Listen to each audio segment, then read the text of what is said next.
നമ്മളിപ്പോൾ ഉള്ളത് അൽത്താദന അല്ലെങ്കിൽ പസാഡിന ഏരിയയിലുള്ള സദേൺ കാലിഫോർണിയയിൽ തീപിടിച്ച സ്ഥലത്താണ്. ഈ തീപിടിച്ച സ്ഥലത്ത് അത് ആ കുന്നിന്റെ അപ്പുറത്തെ സൈഡ് ഇപ്പോഴും കത്തിക്കൊണ്ടിരിക്കുകയാണ്. ഇപ്പുറത്തെ സൈഡിൽ തീ പിടിച്ചിട്ട് അതിന്റെ താഴെയുള്ള വീടുകളാണ്. ഏതാണ്ട് 9,000 വീടുകൾ പൂർണ്ണമായും നശിച്ചു. ഒരു 10,000-ഓളം വീടുകൾ എക്സ്ട്രാ ഭാഗികമായിട്ട് തീ പിടിക്കുകയും അത് തകരുകയും ചെയ്തു.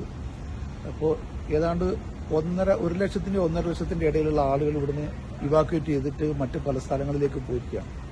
അപ്പോൾ അവരെ പുനരധിവസിപ്പിക്കാനുള്ള പ്രവർത്തനങ്ങൾ ഒരു ഭാഗത്ത് നടക്കുന്നുണ്ട്. അതിന്റെ ഭാഗമായിട്ട് പല സ്ഥലത്തും ചെറിയ ചെറിയ രീതിയിലുള്ള ക്യാമ്പുകൾ സംഘടിപ്പിച്ചിട്ടുണ്ട്. അപ്പോൾ ഞങ്ങൾക്കിന്ന് ഇവിടെ ഒരു ക്യാമ്പ് ഉണ്ടെന്നും ആ ക്യാമ്പിൽ വന്നിട്ട് സന്ദർശിച്ചിട്ട് വേണ്ട സഹായങ്ങൾ എന്തെങ്കിലും ഉണ്ടെങ്കിൽ എത്തിച്ചു കൊടുക്കണമെന്നും പറഞ്ഞതുകൊണ്ട് ഞങ്ങൾ ഇന്ന് ഇവിടെയുള്ള ഒരു ക്യാമ്പ് കാണാൻ വേണ്ടി വന്നതാണ്. അപ്പോൾ അതിന്റെ തൊട്ടടുത്തുള്ള ക്യാമ്പാണിത്.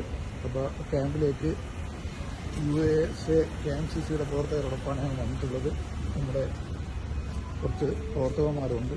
ഇവിടെ ഒരു കളക്ഷൻ പോയിന്റും ഡിസ്ട്രിബ്യൂഷൻ സെന്ററും കൂടിയാണ് ഇവിടെ. അപ്പോൾ എല്ലാ തരത്തിലുള്ള വസ്ത്രങ്ങൾ, ഫുഡ് ഐറ്റംസ് ഇവിടെ ഡിസ്പ്ലേ വെച്ചിരിക്കുകയാണ്. ആൾക്കാർക്ക് വേണ്ടത് അവർക്ക് വന്ന് എടുത്തു പോകാം. ഇവിടെയുള്ള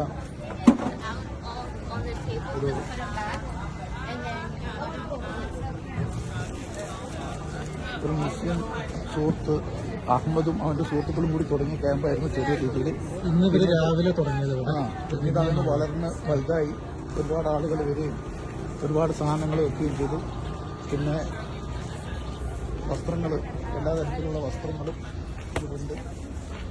പിന്നെ ഇവർക്ക് ഈ തീപിടുത്തം ഉണ്ടായ സമയത്ത് അവർക്ക് ഇവിടെ നൈറ്റാണ് സംഭവിച്ചത്. കഴിഞ്ഞ കൃത്യം പറയണമെങ്കിൽ ജനുവരി 7-ാം തീയതി ചൊവ്വാഴ്ച വൈകുന്നേരം. അപ്പോൾ അവർക്ക് സാധനം എടുക്കാനുള്ള സമയം ഒന്നും കിട്ടും. ഇവിടെ ലൈവ് കുക്ക് ചെയ്യുന്നുണ്ട്. ആ കുക്ക് ചെയ്ത ഫുഡിന്റെ സാധനങ്ങളാണ്. പിന്നെ അതുകൂടാതെ ഗവൺമെന്റ് ഓഫീസേഴ്സിന്റെ ഇവിടെ ക്യാമ്പിന്റെ കൂടെ വന്ന് ഇരുന്നിട്ട് ആളുകളുടെ പ്രശ്നങ്ങൾ മനസ്സിലാക്കി റിപ്പോർട്ട് ചെയ്യുന്നുണ്ട്. അതാണ് ഇപ്പോൾ ഫെഡറൽ ഡിസാസ്റ്റർ ആൾക്കാരുണ്ട്. പിന്നെ ഇവിടെ പുറത്തുള്ള ആളുകൾ വന്നിട്ട്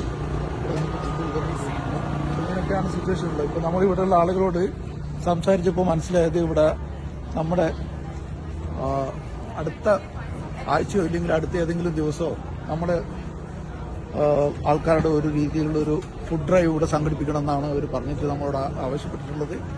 അതിന്റെ പ്രവർത്തനങ്ങൾ സംഘടിപ്പിക്കേണ്ട ഒരു തിരക്ക് കൂടി ഞങ്ങൾക്കുണ്ട് ഇൻഷാ അല്ലാഹ്.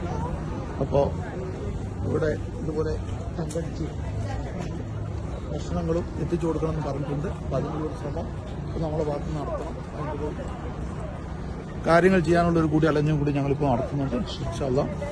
ഇതാണ് ഏരിയ. കറക്റ്റായിട്ട് പറയുകയാണെങ്കിൽ ആ മലയുടെ താഴെ സൈഡിൽ നിന്നാണ് തീ തുടങ്ങിയത്. അവിടെ പവർ ലൈൻ പലർക്കും സംശയമുള്ള ഒരു കാര്യമാണ് എങ്ങനെ എത്തിപ്പിടിക്കുന്നത്, എങ്ങനെ എത്തിപ്പിടിക്കുന്നത്. ആ കുന്ന് മൊത്തം ഉണങ്ങിയ പുല്ലുകളും കാര്യങ്ങളാണ്.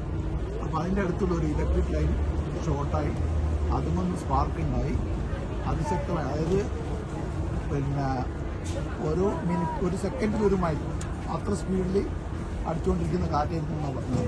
തീയാണ് അത്ര വേഗത്തിൽ. ഏകദേശം 100 മൈൽ 170 km/h കാറ്റ് അടിച്ചെടുക്കുക. കാറ്റില് ഇത് ഷോർട്ടായിട്ട് സ്പാർക്ക് വന്നിട്ട് ആ സ്പാർക്ക് ലൈക്ക് എന്താണ് താഴത്തെ ഒരു നമ്മളെ കൂടെ ഉള്ളത് പള്ളിയിലെ പള്ളിയിലെ I would like to, we are just sending a message to our people back home.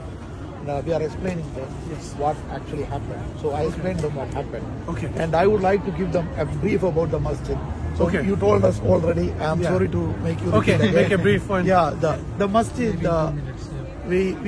we know the masjid was here about more than 40 years. That's what we hear. Yes. So then this masjid, just tell us about the masjid. A small community